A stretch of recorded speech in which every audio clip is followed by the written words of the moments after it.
Go. बिस्मिल्लाहिर्रहमानिर्रहीम। अस्सलाम वालेकुम नाज़रीन, चीन और ताइवान के दरमियान कशीदगी बढ़ती ही जा रही है और दोनों ममालिक के सदूर ने जो बयानात जारी किए हैं उनसे आलमी अमन की तबाही की बदबू आ रही है।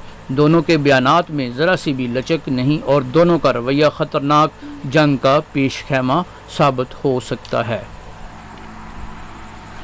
ताइवान की सदर त्साई इंग वेन का कहना है कि ताइवान चीन के दबाव के सामने नहीं झुकेगा और अपने जमहूरी तर्ज ज़िंदगी को जारी रखेगा। त्साई ने कहा, हम जितनी ज़्यादा तरक्की करेंगे चीन हमें उतना ही ज़्यादा दबाएगा।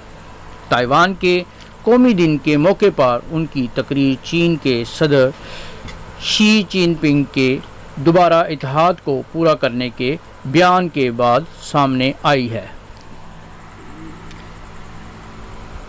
चीनी सदर ने कहा है कि ताइवान के एक चीन का हिस्सा बनाने के लिए हर हद तक जाएंगे। मिस्टर जी ने कहा कि ताइवान को हर सूरत में चीन का हिस्सा बनाया जाएगा। उन्होंने खबरदार किया कि चीनी अवाम अलहदगी पसंदी की मुखालफत की एक शानदार रवायत रखते हैं। जवाब में ताइवान ने कहा है कि उसका मुस्तकबिल उसके लोगों के हाथ में है। ताइवान खुद को एक खुद मुख्तियार रियासत समझता है जबकि चीन उसे एक अलग सूबा समझता है। चीन ने इत्तेहाद के हसूल के लिए ताकत के मुमकिना इस्तेमाल को मुस्तरद नहीं किया है। चीनी सदर की मुदाखलत उस वक़्त सामने आई है जब चीन ने हालिया दिनों में ताइवान के एयर डिफेंस जोन में रिकॉर्ड तादाद में फ़ौजी जेट भेजे। कुछ तज्ज़ियाकारों का कहना है कि इतवार को जजीरे के कौमी दिन से कबल परवाज़ों को ताइवान के सदर के लिए इंतबाह के तौर पर देखा जा सकता है। ताइवान के वज़ीर दिफा ने कहा है कि चीन के साथ कशीदगी 40 सालों में बदतरीन सतह पर पहुंच चुकी है।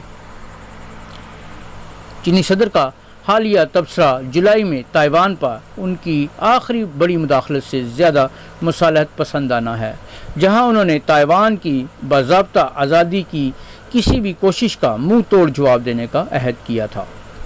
नाज़रीन, 1911 में चीन की आखिरी शाही सल्तनत का तख्ता उलटने वाले इनकलाब की 110वीं सालगिरह के मौके पर एक तकरीब से खिताब करते हुए चीनी सदर ने कहा कि पुरअमन तरीके से इत्तेहाद ताइवान के हम वतनों समेत चीनी कौम के मजमूई मफाद में है। उन्होंने मज़ीद कहा कि किसी को भी चीनी अवाम की मजबूत अज़म, पुख्ता इरादे और कौमी खुद मुख्तारी और इलाकाई सालमियत के दिफा की मजबूत सलाहियत को कम नहीं समझना चाहिए। उन्होंने कहा कि मादरे वतन के मुकम्मल इत्तेहाद का तारीखी फरीज़ा पूरा होना चाहिए और यकीनी तौर पर पूरा किया जाएगा। चीनी सदर ने कहा कि वो एक मुल्क दो निज़ाम के असूलों के तहत इत्तेहाद को होता देखना चाहते हैं, जैसा कि हांगकांग में काम किया जा रहा है, जो कि चीन का हिस्सा है लेकिन इसमें खुद मुख्तारी की एक बहुत बड़ी डिग्री शामिल है।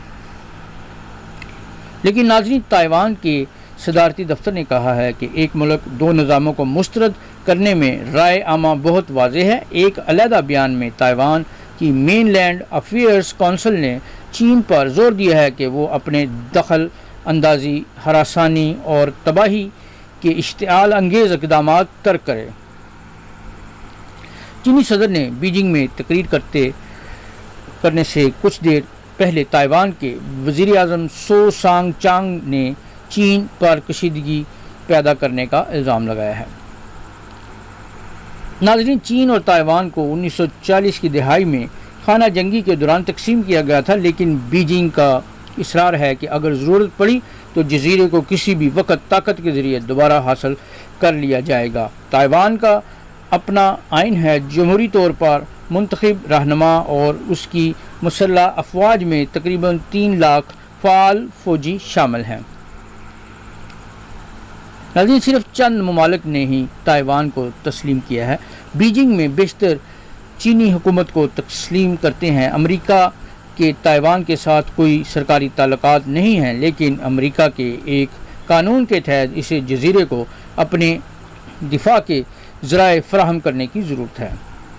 حالیہ بڑھتی ہوئی کشیدگی کے باوجود چین اور تائیوان کے درمیان تعلقات اس سطح پر خراب نہیں ہوئے ہیں جو آخری بار 1996 میں دیکھا گیا تھا، جب چین نے مزائل تجربات کے ذریعے تائیوان صدارتی انتخابات میں خلل ڈالنے کی کوشش کی تھی اور امریکہ نے طیارہ بردار جہازوں کو خطے میں بھیج دیا تھا۔ کئی مغربی ممالک نے چین کی فوجی طاقت پر تشویش کا اظہار کیا ہے۔ امریکی صدر جو بائیڈن نے کہا ہے کہ چینی صدر تائیوان معاہدے کی پاسداری کرنے پر متفق ہیں۔ مسٹر بائیڈن نے واشنگٹن کی دیرینہ ون چائنا پالیسی کا ذکر کرتے ہوئے کہا کہ وہ تائیوان کے بجائے چین کو تسلیم کرتا ہے۔ تاہم یہ معاہدہ واشنگٹن کو تائیوان کے ساتھ مضبوط غیر سرکاری تعلقات برقرار رکھنے کی اجازت دیتا ہے۔ واشنگٹن کے تائیوان ریلیشن ایکٹ کے ایک حصے کے طور پر امریکہ تائیوان کو اسلحہ فراہم کرتا ہے، جس میں کہا گیا ہے کہ امریکہ کو تائیوان کو اس کے دفاع میں مدد کرنی چاہیے۔ ناظرین، رواں ہفتے ایک انٹرویو میں امریکہ قومی سلامتی کے مشیر جیک سلوان نے کہا ہے کہ امریکہ تائیوان ابنائے میں امن اور استحکام کو نقصان پہنچانے والے کسی بھی اقدام کی مخالفت کرے گا۔ ناظرین، یہ تھی ہماری آج کی ویڈیو۔ اگر آپ کو ہماری یہ ویڈیو پسند آئی ہے تو اس پر اپنی قیمتی رائے دینا، اسے لائک اور سبسکرائب کرنا مت بھولیے گا۔ اسی کے ساتھ اجازت دیجیے گا۔ اللہ نگہبان۔